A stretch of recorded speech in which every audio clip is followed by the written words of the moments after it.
आपण ऐकत आहात जगद्गुरु तत्वदर्शी संत रामपालजी महाराज यांच्याद्वारे लिखित पुस्तक ज्ञानगंगा।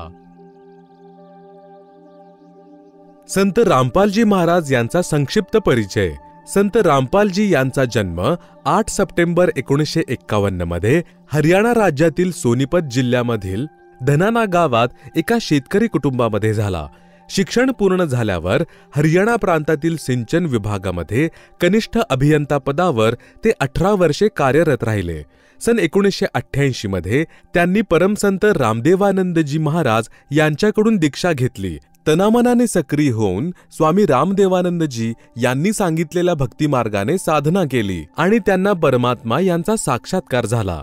संत रामपालजी यांना 17 फेब्रुवारी 1988 रोजी तिथीप्रमाणे फाल्गुन महिन्याच्या अमावस्येच्या रात्री नामदीक्षा प्राप्त झाली। त्यावेळी संत रामपालजी महाराजांचे वय 37 वर्षे होते। संत मतानुसार उपदेश प्राप्त दिवस म्हणजे दीक्षा दिन, त्या उपदेशी भक्ताचा आध्यात्मिक जन्मदिन मानला जातो। वरील विवरण नॉस्ट्रॅडॅमस यांच्या त्या भविष्यवाणीशी पूर्ण मिळते जुळते आहे, जे पान नंबर 44 व 45 वर लिहिले आहे। ज्यावेळी त्या तत्वद्रष्ट्या संताचा म्हणजे शायरनचा आध्यात्मिक जन्म होईल, त्या दिवशी अंधारमय अमावस्या असेल। त्यावेळी विश्वनेत्याचे वय 16, 20, 25 वर्ष नसेल, तो तरुण नसेल, तर तो प्रौढ असेल आणि वयाच्या 50 ते 60 वर्षांच्या दरम्यान तो जगामध्ये प्रसिद्ध होईल। ते वर्ष असेल 2006। स्वामी रामदेवानंदजी महाराज यांनी सन 1993 मध्ये आपल्याला रामपालजी महाराज यांना सत्संग करण्याची आज्ञा दिली। तसेच सन 1994 मध्ये नामदान करण्याची आज्ञा केली। भक्ती मार्गाशी एकरूप झाल्याने त्यांनी कनिष्ठ अभियंता पदाचा राजीनामा दिला, जो हरियाणा सरकारकडून 16 मे 2000 चे पत्र क्रमांक 3492-3500 दिनांक 16 मे 2000 द्वारे स्वीकारला आहे। सन 1994 पासून 1998 पर्यंत संत रामपालजी महाराज यांनी घरोघरी, गावोगावी, नगरोनगरीत जाऊन सत्संग केले। त्यामुळे अनेक जण त्यांचे अनुयायी बनले। त्याचबरोबर ज्ञानहीन संतांचा विरोधही वाढत गेला। सन 1999 मध्ये करौंथा गावात जिल्हा रोहतक, हरियाणा सतलोक आश्रम करौंथाची स्थापना केली। तसेच 1 ते 7 जून 1999 या कालावधीत परमेश्वर कबीर साहेबजी यांच्या प्रकट दिनानिमित्त 7 दिवसीय विशाल सत्संगाचे आयोजन करून आश्रमाचा प्रारंभ केला। तसेच प्रत्येक महिन्याच्या पौर्णिमेस 3 दिवसांच्या सत्संगाचा प्रारंभ केला। सत्संग ऐकण्यासाठी दूरवरून श्रद्धाळू येऊ लागले आणि तत्वज्ञान समजून घेऊन बहुसंख्येने अनुयायी बनू लागले। काही दिवसांतच संत रामपालजी महाराज यांच्या अनुयायांची संख्या लाखावर पोहोचली। ज्या ज्ञानहीन संत व ऋषींचे अनुयायी संत रामपालजी महाराज यांच्याकडे येऊन त्यांचे अनुयायी बनू लागले आणि त्या अज्ञानी संतांना प्रश्न करू लागले की तुम्ही सर्व ज्ञान आपल्या सद्ग्रंथाच्या विपरीत सांगत आहात। यजुर्वेद अध्याय 8 मंत्र 13 मध्ये लिहिले आहे की पूर्ण परमात्मा आपल्या भक्तांचे सर्व अपराध, पाप, नाश क्षमा करतो। आपल्याकडून जो ग्रंथ आम्ही खरेदी केला आहे त्यामध्ये लिहिलेले आहे की परमात्मा आपल्या भक्ताचे पाप नाश क्षमा करत नाही। आपले पुस्तक सत्यार्थ प्रकाश समुल्ला 7 मध्ये लिहिले आहे की सूर्यावर पृथ्वीसारखे मनुष्य व अन्य प्राणी वास करत आहेत। याचप्रमाणे पृथ्वीसारखे सर्व पदार्थ आहेत, बाग बगीचे, नदी, झरे इत्यादी आहेत। काय हे संभव आहे? पवित्र यजुर्वेद अध्याय 5 मंत्र 1 मध्ये लिहिले आहे की परमात्मा सहशरीर आहे। अग्ने तनुः असि विष्णवे त्वाम सोमस्य तनुरसी। या मंत्रात 2 वेळा स्पष्ट केले आहे की परमेश्वर सहशरीर आहे। सर्वांचे पालन करण्यासाठी त्या अमर पुरुष परमात्मा यांचे शरीर आहे। अर्थात परमात्मा जेव्हा आपल्या भक्तांना तत्वज्ञान समजवण्यासाठी काही कालावधीकरिता अतिथी स्वरूपामध्ये जगामध्ये येतात, तेव्हा ते आपल्या मूळ तेजोमय शरीरावर सौम्य तेजपुंजाचे शरीर ओढून येतात। यासाठी वरील मंत्रामध्ये 2 वेळा याबाबत प्रमाण दिलेले आहे। अशाप्रमाणे तर्कानुसार निरुत्तर होऊन आपल्या अज्ञानाचा पडदा फाडल्या जाण्याच्या भयाने त्या अज्ञानी संत, महंत व आचार्यांनी सतलोक आश्रम करौंथाच्या आसपासच्या गावांमध्ये संत रामपालजी महाराज यांना बदनाम करण्यासाठी दुष्प्रचार सुरू केला आणि 12 जुलै 2006 रोजी संत रामपालजी महाराज यांना जीवे मारण्यासाठी आणि सतलोक आश्रम नष्ट करण्याच्या उद्देशाने त्यांनी व त्यांच्या अनुयायांनी सतलोक आश्रमावर आक्रमण करवले. पोलिसांनी यावर नियंत्रण ठेवण्याचा प्रयत्न केला. यामुळे काही उपद्रवकारी जखमी झाले. सरकारने सतलोक आश्रम करौंथा आपल्या अधिपत्याखाली घेतला आणि संत रामपालजी महाराज व त्यांच्या काही अनुयायांवर खोटे गुन्हे दाखल करून तुरुंगात टाकले. अशा प्रकारे 2006 मध्ये संत रामपालजी महाराज प्रसिद्धीस आले. अज्ञानी लोकांनी जरी संतांवर खोटे आरोप करून संतांना प्रसिद्ध केले तरी संत निर्दोष आहेत. प्रिय वाचक हो, नॉस्ट्राडॅमसची भविष्यवाणी वाचून विचार कराल की संत रामपालजींना तर इतके बदनाम केले आहे, हे कसे शक्य होईल की ते विश्वात ज्ञान प्रचार करतील. त्यांना प्रार्थना आहे की परमात्मा क्षणात सर्व परिस्थिती बदलू शकतात. कबीर साहेब से सब होत है, बंदे से कछु नाही, राई से पर्वत करे, पर्वत से फिर राई. परमेश्वर कबीरजी आपल्या पाल्यांचा उद्धार करण्यासाठी त्वरित समाजास तत्वज्ञान समजावून वास्तविक परिचय करवून देतील. नंतर संपूर्ण विश्वाला संत रामपालजी महाराज यांच्या ज्ञानाचे महत्त्व समजेल. संत रामपालजी महाराज 2003 पासून वर्तमानपत्रे व टीव्ही चॅनल यांच्या माध्यमांद्वारे सत्यज्ञानाचा प्रचार करत आहेत आणि इतर धर्मगुरू यांना म्हणत आहेत की तुमचे ज्ञान शास्त्रविरुद्ध आहे, अर्थात तुम्ही भक्त समाजाकडून शास्त्ररहित पूजा करवून दोषी बनत आहात. जर मी अयोग्य सांगत असेल तर त्याचे उत्तर द्यावे, परंतु आजपर्यंत कोणत्याही संतांनी उत्तर देण्याची हिंमत केलेली नाही. संत रामपालजी महाराज यांना 2001 मधील ऑक्टोबर महिन्याच्या पहिल्या गुरुवारी अचानक प्रेरणा झाली की सर्व धर्मांच्या सद्ग्रंथांचा सखोल अभ्यास करावा. त्यामुळे सर्वप्रथम पवित्र श्रीमद भगवद गीताजीचे अध्ययन केले आणि गहरी नजर गीता में या पुस्तकाची रचना केली. या पुस्तकाच्या आधारावरच त्यांनी सर्वप्रथम मार्च 2002 मध्ये राजस्थानमधील जोधपूर शहरात सत्संगाचा प्रारंभ केला. यासाठीच नॉस्ट्राडॅमस म्हणत आहे की विश्वधार्मिक हिंदू संत शायरन वयाच्या 50व्या वर्षी म्हणजेच 2001 मध्ये ज्ञानदाता होऊन प्रचार करेल. संत रामपालजी महाराज यांचा जन्म पवित्र हिंदू धर्मामध्ये 8 सप्टेंबर 1951 रोजी हरियाणा राज्यात सोनीपत जिल्ह्यामधील धनाना या गावी एका शेतकरी परिवारामध्ये झाला. त्यानुसार 2001 मध्ये संत रामपालजी महाराज यांचे वय 50 वर्षे होते, जे नॉस्ट्राडॅमसच्या मताशी तंतोतंत जुळते. यावरून तो विश्व धार्मिक नेता संत रामपालजी महाराज हेच आहेत, ज्यांच्या अध्यक्षतेखाली भारतवर्ष पूर्ण विश्वावर राज्य करेल. पूर्ण विश्वामध्ये एकच ज्ञान म्हणजे भक्ती मार्ग चालेल, एकच कायदा होईल, कोणीही दुःखी राहणार नाही, विश्वामध्ये शांती नांदेल. जे विरोध करतील त्यांना देखील शेवटी पश्चाताप होईल आणि तत्वज्ञानाचा स्वीकार करण्यास विवश व्हावं लागेल. सर्व मानव समाज मानव धर्माचे पालन करेल आणि मोक्ष प्राप्त करून सतलोकी जाईल. ज्या तत्वज्ञानाविषयी नॉस्ट्राडॅमसने आपल्या भविष्यवाणीमध्ये उल्लेख केलेला आहे, त्या विश्वविजेत्या संतांद्वारे सांगितल्या गेलेल्या शास्त्रप्रमाणित तत्वज्ञानासमोर पूर्वीचे सर्व संत निष्प्रभ म्हणजे असफल ठरतील. त्या सर्वांना नम्र होऊन झुकावे लागेल. याविषयी परमेश्वर कबीर साहेब बंदीछोडजींनी आपल्या अमृतवाणीतून पवित्र कबीर सागर ग्रंथामध्ये जो संत धर्मदासजींनी सुमारे 550 वर्षांपूर्वी लिपिबद्ध केला आहे, म्हटले आहे की एक वेळ अशी येईल की त्यावेळी पूर्ण विश्वामध्ये माझेच ज्ञान चालेल, सर्व विश्व शांतीपूर्वक भक्ती करेल, आपापसात विशेष प्रेम निर्माण होईल. सतयुगासारखी वेळ म्हणजे सुवर्णयुग येईल. परमेश्वर कबीर साहेबजी बंदीछोड यांनी सांगितलेले ज्ञान संत रामपालजी महाराज यांना समजलेले आहे.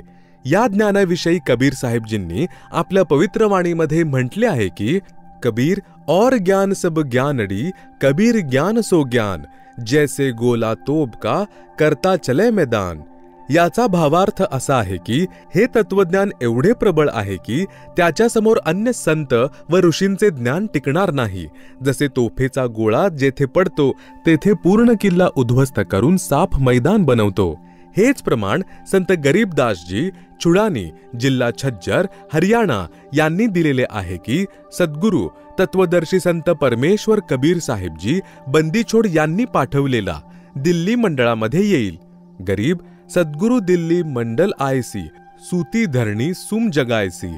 परमात्मा यांची भक्ती दिलदार कंजूस नसलेल्या व्यक्तींना जागवेल. सोनीपत जिल्ह्यातील धनाना गाव पूर्वी दिल्ली शासित क्षेत्रामध्ये येत होते. यासाठी संत गरीबदासजी महाराज यांनी म्हटले आहे की सद्गुरू वास्तविक ज्ञान जाणणारा संत म्हणजेच तत्वदर्शी संत दिल्ली मंडलात येईल. पुढे म्हटले आहे की साहेब कबीर तख्त कवासा दिल्ली मंडल लिजे वासा. याचा भावार्थ असा आहे की परमेश्वर कबीर साहेबजी बंदी छोड यांच्या दरबारातील तख्त नोकर म्हणजे खवासा अर्थात परमेश्वर यांचा प्रतिनिधी दिल्ली मंडलामध्ये वास करेल, तेथे प्रकट होईल. प्रथम आपल्या हिंदू बांधवांना तत्वज्ञानाचा परिचय करून देईल. त्यामुळे बुद्धिमान हिंदू खडबडून जागे होतील. अर्थात त्या संताने सांगितलेले तत्वज्ञान समजून अविलंब त्यांची शरण ग्रहण करतील. त्यानंतर संपूर्ण विश्व त्या तत्वदर्शी हिंदू संताचे ज्ञान स्वीकारेल. ही भविष्यवाणी नॉस्ट्रॅडॅमस यांनीही केलेली आहे. नॉस्ट्रॅडॅमसने हे देखील नमूद केले आहे की त्याचा परिचय न झाल्याने माझा शायरन म्हणजे तत्वदर्शी संत उपेक्षेचा पात्र बनेल. याचे मला दुःख वाटते. हे बुद्धिमान मानवांनो, त्यांची उपेक्षा करू नका. तो तर सिंहासनस्थ करून आसनावर बसवून आराध्य देवाचे म्हणजे इष्टदेव रूप मानण्यायोग्य आहे. तो हिंदू धार्मिक संत म्हणजे शायरन आदिपुरुष पूर्ण परमात्मा यांचा अनुयायी जगताचा तारणहार आहे. नॉस्ट्रॅडॅमस या भविष्यवक्त्याने डॉक्टर रामचंद्र जोशी यांच्या नॉस्ट्रॅडॅमसची भविष्यवाणी या पुस्तकाच्या पृष्ठ 41-42 वर 3 शब्दांचा उल्लेख केलेला आहे. त्यात म्हटले आहे की तो विश्वविजेता तत्वद्रष्टा संत क्रूरचंद्र अर्थात कालच्या दुःखदायी भूमीतून सोडवून आपल्या आदी अनादी पूर्वजांचा वारसदार बनवेल आणि मुक्ती देईल. येथे उपदेश मंत्रातून असा संकेत होतो की तो संत म्हणजे शायरन केवळ 3 शब्दांचा म्हणजेच मंत्रांचा ओम तत् सत जप देईल. या 3 शब्दांना मुक्तीचा इतर कोणताही शब्द जोडणार नाही. हेच प्रमाण पवित्र ऋग्वेद मंडल 10 सूक्त 90 मंत्र 16 मध्ये, सामवेद श्लोक 822 तसेच श्रीमद भगवत गीता अध्याय 17 श्लोक 23 मध्ये आहे की पूर्ण संत म्हणजे तत्वदर्शी संत 3 मंत्र ओम तत् सत ज्यामध्ये तत् आणि सत सांकेतिक आहेत प्रदान करून पूर्ण परमात्मा आदिपुरुष यांची भक्ती करवून घेऊन जीवांना काल ब्रह्मच्या मोहजालातून मुक्त करतात. नंतर ते भक्त भक्तीच्या कमाईने तिथे जातात जिथे आदिसृष्टीचे चांगले प्राणी राहतात, जेथून हे जीव आपल्या पूर्वजांना सोडून क्रूरचंद्र काल प्रभू बरोबर येऊन या दुःखदायी लोकांमध्ये अडकले आहेत, फसलेले आहेत, कष्टावर कष्ट सहन करत आहेत. नॉस्ट्रॅडॅमसने हे देखील स्पष्ट केलेले आहे की मध्यकाळ म्हणजेच मधली पिढी हिंदू धर्माचे आदर्श जीवन जगेल. शायरन म्हणजे तत्वदर्शी संत आपल्या ज्ञानाने दैदिप्यमान उत्तुंग स्वरूपात म्हणजेच सर्वश्रेष्ठ शास्त्रानुकूल भक्तिविधान पुन्हा विना अट प्रकट करेल आणि मानवी संस्कृती अर्थात मानव धर्माचे लक्षण निर्धोक म्हणजे निष्कपट भावाने सावरून धरेल. मधल्या काळात हिंदू धर्माचे व हिंदूंचे आदर्शवत जीवन जगणाऱ्या मधल्या पिढीचा शायरन उद्धार करेल. हा उल्लेख हिंदी भाषेतील पुस्तकामध्ये पृष्ठ 42 वर करण्याचा राहून गेलेला आहे. हेच प्रमाण स्वयंपूर्ण परमात्मा कबीरजी यांनी सांगितले आहे की धर्मदास तो हे लाख दुहाई, सार ज्ञान व सार शब्द कही बाहर न जाई, सार नाम बाहर जो परही, बिचली पीढ़ी हंस नहीं तरही, सार ज्ञान तब तक छुपाई, जब तक द्वादश पंथ न मिट जाई. जसे इसवी सन 1947 मध्ये भारत इंग्रज यांच्यापासून स्वतंत्र झाला, त्यापूर्वी हिंदुस्थानात शिक्षणाचा प्रसार नव्हता. सन 1951 मध्ये संत रामपालजी महाराज यांना परमेश्वर यांनी पृथ्वीवर पाठविले. सन 1947च्या पूर्व पिढीला कलियुगातील पहिली पिढी समजा आणि 1947 पासून मधल्या पिढीला सुरुवात झाली आहे.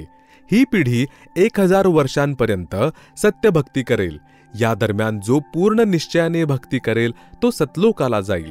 जे सतलोकी जाऊ शकले नाहीत, तसेच ज्यांच्या भक्तीत धरसोड वृत्ती असेल परंतु गुरुद्रोही झाले नाहीत, ते पुन्हा कलियुगात हजारो वेळा मनुष्यजन्म घेतील, कारण हा त्यांच्या शास्त्रविधीनुसार साधनेचा परिणाम म्हणजे लाभ असेल. अशा प्रकारे काही हजार वर्षांपर्यंत कलियुगाचा कालावधी वर्तमानापेक्षाही चांगला चालेल. त्यानंतर शेवटची पिढी भक्तिरहित उत्पन्न होईल, कारण शुभ कमाई जी भक्ती युगामध्ये केलेली असेल ती वारंवार जन्म प्राप्त करण्यात खर्च म्हणजे समाप्त होऊन जाईल. अशा प्रकारे कलियुगाची अंतिम पिढी कृतज्ञ असेल, ती भक्ती करू शकणार नाही. यासाठी म्हटले आहे की कलियुगाची मधली पिढी आता चालू आहे, म्हणजे 1947 पासून. सन 2006 पासून तो संत म्हणजे शायरन सर्वांसमक्ष प्रकट झालेला आहे, ते म्हणजेच संत रामपालजी महाराज. सदर ज्ञान जे मधली पिढी, पहिली पिढी तसेच अंतिम पिढीचे ज्ञान संत रामपालजी महाराज आपल्या प्रवचनातून वर्षानुवर्षे सांगत आलेले आहेत, ते आता नॉस्ट्रॅडॅमसच्या भविष्यवाणीने स्पष्ट होत आहे. यामुळेच संत गरीबदासजी महाराज यांनी म्हटले आहे की कबीर परमेश्वर यांची भक्ती पूर्ण संतांद्वारे उपदेश म्हणजे नामदीक्षा घेऊन करा, नाहीतर ही संधी परत हातात येणार नाही. गरीब समजा है तो सिरधर पाव, बहुर नहीं रे ऐसा दाव. भावार्थ असा आहे की जर तुम्हाला तत्वज्ञान समजले असेल तर डोक्यावर पाय ठेवा, म्हणजेच अतिशीघ्रतेने तत्वदर्शी संत रामपालजी महाराज यांच्याकडून उपदेश घेऊन आपले कल्याण करा. ही सुवर्ण संधी पुन्हा मिळणार नाही. जसा हा मधल्या पिढीचा म्हणजे मध्यकाल कालावधी आणि आपले मानव शरीर तसेच तत्वदर्शी संत प्रकट आहे. जर आत्ता ही भक्ती मार्गावर लागणार नसाल तर त्याविषयी म्हटलेले आहे की यह संसार समजदा नाही, कहंदा श्याम दुपहरेनु, गरीबदास यह वक्त जात है, रोवोगे इस पहरेनु. भावार्थ असा की संत गरीबदासजी महाराज म्हणत आहेत, हे भोळे जग शास्त्रविधी रहित साधना करत आहे, जे अतिशय दुःखदायक आहे, पण त्यालाच ते सुखदायी म्हणत आहे. जसे जून महिना दुपारच्या वेळी म्हणजे दिवसाच्या 12 वाजता उन्हात उभ्या उभ्या उकडत असूनही त्यावेळेला तो सायंकाळ म्हणत आहे. याचा अर्थ असा की एखादी दारुडी व्यक्ती दारू पिऊन रस्त्यावर पडली आहे आणि त्याला कोणीतरी म्हणत आहे की अरे बाबा, असल्या दुपारच्या कडक उन्हात का तळपत पडला आहेस, सावलीला चल. अशा वेळी तो दारूच्या नशेमध्ये म्हणतो की नाही, ही सायंकाळ आहे, कोण म्हणतोय की ही दुपार आहे.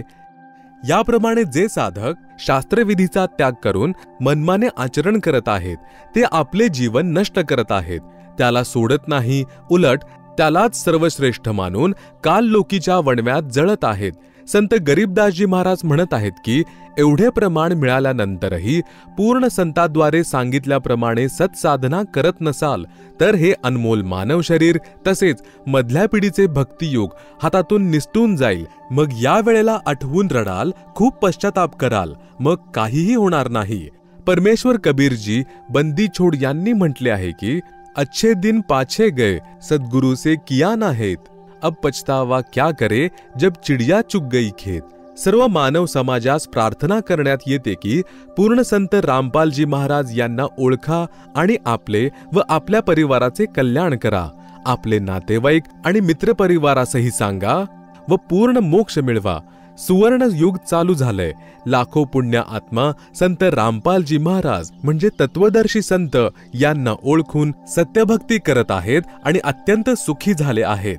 सर्व विकार सोडून स्वच्छ जीवन जगत आहेत. कृपया पुढे पहा. महाराष्ट्राचे ज्योतिषशास्त्री यांनी मराठी भाषेत नॉस्ट्रॅडॅमस यांच्या भविष्यवाणीच्या केलेल्या अनुवादाची फोटोकॉपी दिलेली आहे, जी आपण याच पुस्तकात पाहू शकता.